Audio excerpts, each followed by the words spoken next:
When I was 8 years old, I moved from New Orleans to Texas. It wasn't just a new address, it was a whole new world. See, in New Orleans, everyone looked like me, they sounded like me, and moved through life with a familiar rhythm. My teachers were mostly Black. My neighbors were minorities, and so were my doctors and teachers. And there was a comfort in that cultural mix. But when I got to Beaumont, that changed. Suddenly, more and more people were white.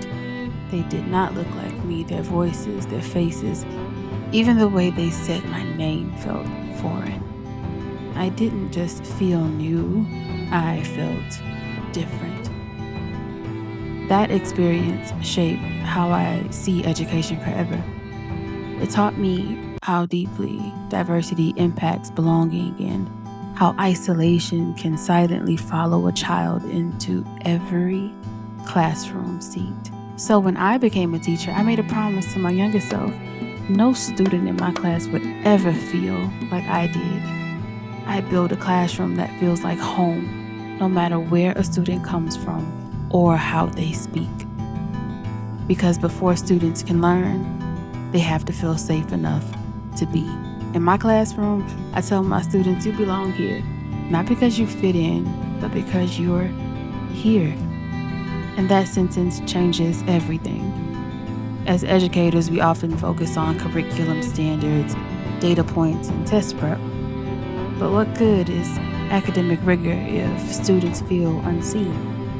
What good is the lesson plan if it doesn't include space for humanity? For me, teaching is about community building. It's about fostering equitable connections that reach all corners of the classroom between cultures, languages, and lived experiences. I create intentional opportunities for students to share who they are, what they value, and how they see the world. Through storytelling, technology, and dialogue, my classroom becomes a place where differences are not hidden, they're celebrated. We use digital tools that make that possible. I can project student responses in real time in moments where every voice matters. When the students see their thoughts displayed beside their peers, they realize that they belong to something bigger, a learning community that is built on respect and representation. Teaching for me is both purpose and healing. Every day I get to model what I once needed, a safe place that welcomes every accent, every tone, and every story. I teach so that no child ever feels like an outsider in a place that should feel like home.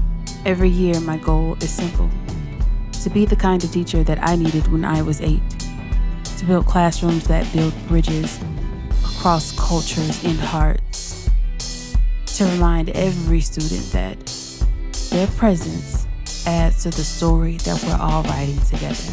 Because sometimes the lesson isn't about what we teach, it's about how we make people feel while they're learning.